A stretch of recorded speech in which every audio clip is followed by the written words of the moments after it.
Tenemos un círculo por aquí y la primera pregunta que podemos hacernos es ¿cuáles son las coordenadas del centro de este círculo? Entonces, para que quede más claro cuál es el centro de este círculo, lo voy a remarcar justamente aquí. Muy bien, entonces aquí tenemos digamos, el centro de nuestro círculo, ¿verdad? Entonces, podríamos escribir, de hecho, cuáles son sus coordenadas, ¿verdad? Aquí tenemos su coordenada digamos, en el eje horizontal es -4, ¿verdad? Es -4. Y su coordenada en el eje vertical es -7. Así que este centro de nuestra circunferencia tiene coordenadas -4, -7. Muy bien.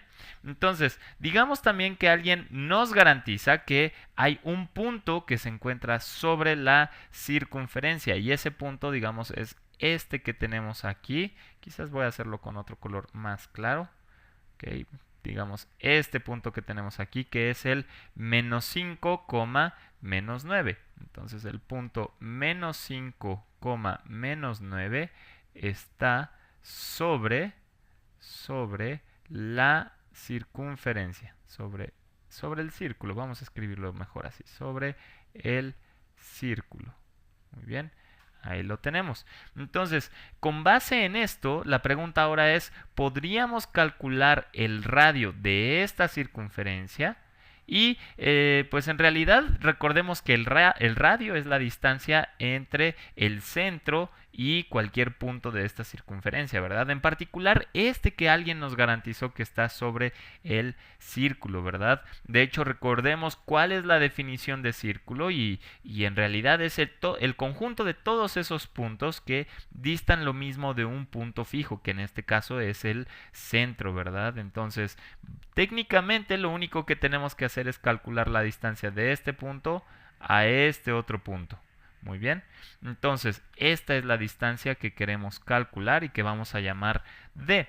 Y para poder hacerlo vamos a tener que recurrir a nuestro viejo amigo el teorema de Pitágoras, ¿verdad? Para poder esencialmente calcular la distancia entre dos puntos. Muy bien, entonces lo que tenemos que calcular es, por ejemplo, la distancia al cuadrado y después obtendremos quién es la distancia.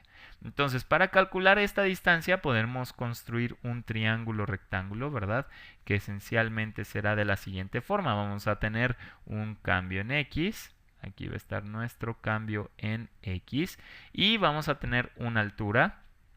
Esta altura de aquí, que va a ser nuestro cambio en Y. Muy bien, entonces, ¿cómo calculamos todo esto? Bueno, en principio, gracias al teorema de Pitágoras, tendremos que la distancia al cuadrado será la suma de los cuadrados de los catetos. En este caso, un cateto es delta x, es decir, el cambio en x al cuadrado, más el otro cateto, que es el cambio en y al cuadrado. Muy bien, entonces vamos a ver quién sería el cambio en x. Bueno, el cambio en x esencialmente es x final menos x inicial, ¿verdad? Y en realidad no importa cuál consideremos como el inicial y el final, siempre y cuando seamos consistentes, ¿verdad? Entonces, por ejemplo, digamos que este es el punto final, ¿verdad? Entonces tendremos la coordenada -5.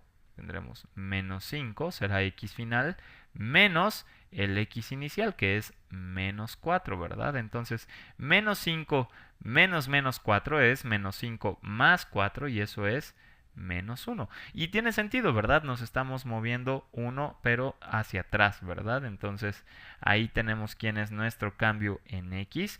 Y ahora vamos a calcular quién es nuestro cambio en y.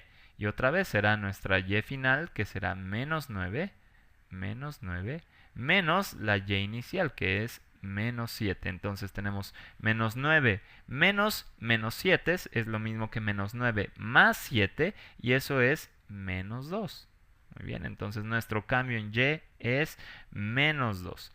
Entonces, si por ejemplo quisiéramos ver la longitud de estos segmentos, en realidad lo único que tendríamos que hacer es tomar valor absoluto, pero en realidad no importa, ¿verdad? Porque vamos a tomar los números al cuadrado, así que no importa si tomamos negativos o positivos.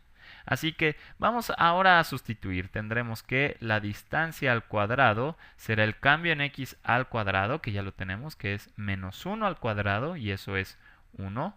Y vamos a sumar el cambio en y, que es menos 2 elevado al cuadrado. Pero menos 2 al cuadrado es 4. Así que fácilmente podemos ver que la distancia al cuadrado es 1 más 4, que es 5. O bien, la distancia, que es esencialmente lo que nos interesa, es la raíz cuadrada de 5. Y por supuesto, en realidad a esta distancia pude haberle llamado radio, ¿verdad? Que es justamente lo que estábamos buscando. Y con esto terminamos el ejercicio.